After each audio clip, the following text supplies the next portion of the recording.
Hai teman-teman, nama saya Tangguh. Saya akan mengajak teman-teman semua mengenal lebih dekat apa itu gempa bumi. Kalian tahu kan apa itu gempa bumi? Gempa bumi merupakan pergerakan struktur lempeng bumi atau aktivitas gunung api yang mengakibatkan kehancuran dan kerusakan struktur atau konstruksi bangunan, jalan, jembatan, pelabuhan, jaringan listrik, dan gangguan telekomunikasi. Mengapa gempa bumi sering terjadi di Indonesia? Dua penyebab utama sering terjadinya gempa di wilayah Indonesia adalah: pertama, karena Indonesia terletak di jalur Ring of Fire kawasan Pasifik. Kedua, Indonesia dilalui oleh jalur pertemuan tiga lempeng tektonik, yaitu lempeng Indo-Australia, lempeng Eurasia, dan lempeng Pasifik. Salah satu daerah di Indonesia yang dilanda gempa bumi dahsyat adalah daerah istimewa Yogyakarta. Gempa bumi tektonik ini terjadi pada tahun 2006 berkekuatan 5,9 skala Richter selama 57 detik. Gempa bumi ini meluluhlantakkan bangunan-bangunan seperti pusat perbelanjaan, rumah, kampus, ruko, gedung olahraga. Selain itu, gempa bumi ini menyebabkan kerusakan pada situs-situs kuno seperti Candi Prambanan, Borobudur, dan makam Raja-Raja Jawa. Gempa bumi ini memakan korban kurang lebih dari 5.800 orang. Lalu, apa saja yang perlu dipersiapkan sebelum gempa bumi datang? Kunci utama sebelum gempa datang adalah memastikan bahwa struktur dan letak rumah dapat terhindar dari bahaya yang disebabkan gempa bumi, mengevaluasi dan merenovasi ulang struktur bangunan. Sedangkan yang perlu diperhatikan sebelum gempa bumi datang yaitu mengenal lingkungan tempat tinggal dan tempat bekerja Anda, seperti memperhatikan letak pintu, lift, serta tangga darurat, sehingga apabila terjadi gempa bumi, Anda sudah mengetahui tempat paling aman untuk berlindung. Belajar menggunakan P3K, pemadam kebakaran, dan mencatat nomor darurat. Apa penyebab utama banyaknya korban jiwa saat bencana gempa bumi datang? Salah satu penyebab yang paling banyak pada saat gempa bumi adalah akibat kejatuhan material. Oleh karena itu, Anda perlu mengatur tata ruang yang aman untuk mengurangi resiko kejatuhan benda berbahaya, mengatur perabotan rumah tangga, mengecek kestabilan benda yang tergantung yang dapat jatuh pada saat gempa bumi terjadi. Jangan biarkan bayi, penyandang cacat, dan manula tidur di dekat lemari atau benda yang mudah jatuh. Hal-hal rutin yang perlu Anda biasakan setiap hari adalah membuka pintu dan jendela. Hal ini bertujuan untuk memudahkan penyelamatan diri keluar dari bangunan, serta agar pecahan kaca tidak masuk ke dalam ruangan dan tidak melukai Anda. Selalu mematikan air, gas, dan listrik apabila sedang tidak digunakan. Apa saja kebutuhan darurat yang perlu dipersiapkan sebelum gempa bumi datang? Sebelum gempa bumi datang, Anda disarankan menyiapkan kebutuhan darurat seperti makanan ringan, minuman, senter, selimut, terpal, peluit, P3K, tabung pemadam kebakaran, radio, dan daftar nomor telepon penting. Apa yang harus dilakukan ketika gempa bumi sedang terjadi? Jika gempa bumi terjadi ketika Anda di dalam bangunan, seperti ruang kelas, rumah, kantor, tempat Anda bekerja, maka yang perlu dilakukan adalah melindungi kepala dan punggung agar tidak tertimpa jatuhnya reruntuhan bangunan dengan cara berlindung di bawah meja, kursi, atau kolong tempat tidur. Berpegangan pada kaki meja atau kolong tempat tidur agar getaran gempa tidak mudah memindahkan letaknya. Jaga jarak dari tembok, jendela, dan barang pecah belah lainnya saat melakukan penyelamatan pada waktu gempa. Bawalah senter untuk berjaga-jaga bila listrik padam di malam hari. Lari keluar apabila masih dapat dilakukan. Jika Anda berada di luar bangunan atau area terbuka, maka yang perlu dilakukan adalah menghindar dari bangunan yang ada di sekitar Anda seperti gedung, tiang listrik, dan pohon. Perhatikan tempat Anda berpijak, hindari apabila terjadi rekahan tanah. Jika Anda sedang berada di dalam mobil, maka yang perlu dilakukan adalah segera keluar, turun, dan menjauh dari mobil. Hindari jika terjadi pergeseran atau kebakaran. Jika Anda tinggal atau sedang berada di pantai, maka yang perlu dilakukan adalah menjauh sejauh mungkin dari pantai untuk menghindari terjadinya tsunami. Jika Anda tinggal di pegunungan, yang perlu dilakukan adalah menghindar dari daerah yang memungkinkan terjadinya longsor. Saat terjadi gempa, penting sekali untuk tetap tenang, jangan panik karena kepanikan akan membahayakan diri sendiri. Apa yang harus dilakukan setelah terjadi gempa bumi? Jika Anda berada di dalam bangunan, maka keluarlah dari bangunan dengan tertib. Jangan menggunakan tangga berjalan atau lift, gunakan tangga biasa. Periksa bagian tubuh yang terluka, lakukan P3K. Periksa lingkungan sekitar Anda, seperti memeriksa apabila terjadi kebakaran, kebocoran gas, terjadi arus pendek, memeriksa aliran dan pipa air, dan memeriksa segala hal yang dapat membahayakan. Jangan berjalan di sekitar daerah gempa, karena kemungkinan terjadi bahaya gempa susulan. Mendengarkan informasi mengenai gempa bumi dari aparat desa, radio, televisi, kedalaman gempa diketahui, dan internet. Jangan panik dan selalu berdoa kepada Tuhan Yang Maha Esa demi keamanan dan keselamatan. Nah, jadi tahu kan apa yang harus dilakukan sebelum, saat, dan sesudah gempa bumi? Sampai berjumpa kembali pada program selanjutnya ya.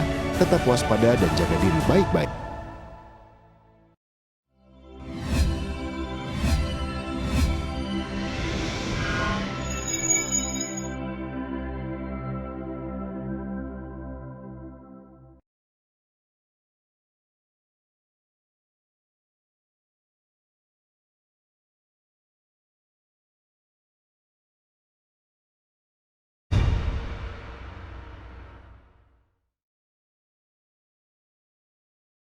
Hai, halo teman-teman. Kali ini saya akan mengajak teman-teman menanggulangi bencana kebakaran.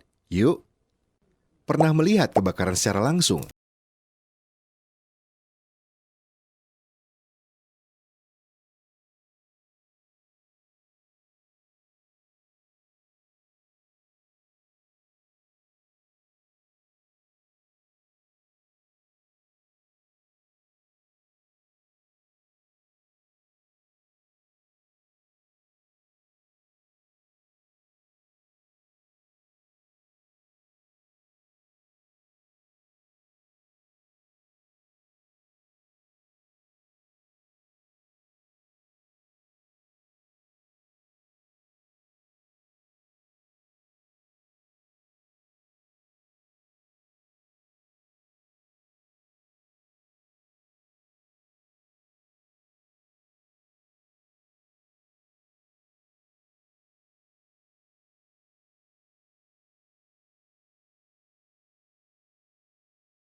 Agar resiko kebakaran tidak menyebar dan menambah jumlah kerugian.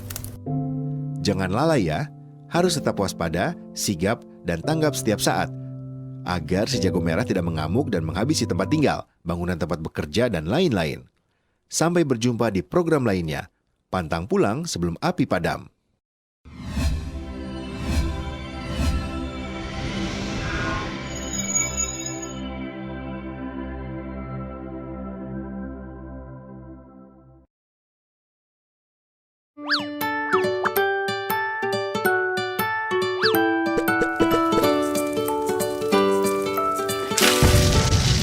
Mengapa kebakaran sering terjadi? Lebih dari 70% kebakaran terjadi akibat korsleting listrik. Padahal, jika terjadi korsleting listrik, Sekring atau MCB akan otomatis memutus arus listrik sehingga tidak menimbulkan kebakaran. Lalu, mengapa banyak berita menyebut kalau korslet listrik berujung pada kebakaran rumah? Nah, pertama kita harus sama-sama mengetahui dulu bahwa instalasi listrik di dalam rumah adalah tanggung jawab pemilik rumah. PLN hanya berwenang sampai dengan kWh meter pelanggan. Kedua, PLN selalu memasang suatu alat pengaman pada kWh meter sehingga jika terjadi arus pendek atau korslet, maka seluruh listrik di rumah tersebut akan otomatis padam. Namun, ada kalanya alat pengaman tidak bekerja saat terjadi korslet. Nah, ini adalah akibat jika kWh meter atau Sekring diotak-atik sendiri. Salah satunya apabila MCB yang ada di kWh meter diganjal atau dibypass untuk memperoleh daya yang lebih besar dari daya kontrak. Apalagi jika pelanggan menyambung langsung listrik dari jaringan PLN seperti yang sering dilakukan untuk pos keamanan. Waduh, tindakan ini juga sangat berbahaya karena tanpa pengaman. Musim kemarau panjang sering mengakibatkan alat-alat elektronik di rumah lebih mudah panas.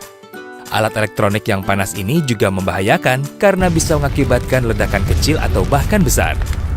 Lalu, apa yang bisa kita lakukan untuk mengamankan instalasi listrik di rumah agar terhindar dari kebakaran? Jangan otak-atik meter listrik sendiri. Kalau ada kendala, laporkan kepada petugas PLN. Bisa langsung menghubungi kontak center PLN 123. Cek instalasi arus listrik maksimal setiap 10 tahun sekali. Jangan sampai ada kabel rusak karena panas atau karena digigit tikus atau karena alasan lain. Serahkan kepada pekerja instalatir yang paham instalasi listrik rumah. Cek steker di rumah Anda. Jika sudah terdapat warna kehitaman di sekitarnya, segeralah ganti. Jangan menumpuk steker secara berlebihan karena akan menimbulkan panas berlebihan dan berpotensi menimbulkan kebakaran. Gunakan peralatan listrik yang berkualitas. Jangan terkecoh harga yang murah padahal kualitasnya rendah. Jangan dekatkan peralatan listrik dengan benda-benda mudah terbakar seperti gas, gorden, atau kertas. Jangan biarkan kontak peralatan seperti TV, setrika, atau charger handphone menetap pada stop kontak pada waktu lama, dan hindari menggunakan tusuk kontak terlalu longgar. Apabila kebakaran baru saja terjadi, jangan panik. Segera hubungi pemadam kebakaran dan kontak center PLN 123 untuk memadamkan listrik di area sekitar rumah yang terbakar. Usahakan Anda memiliki alat pemadam api ringan di rumah dan pastikan isi dari alat tersebut diganti setahun sekali. Segera putus aliran listrik di rumah dengan mematikannya langsung dari Sekring panel pusat di rumah. Jika api telah menjalar atau sedikit membesar, gunakan alat pemadam api.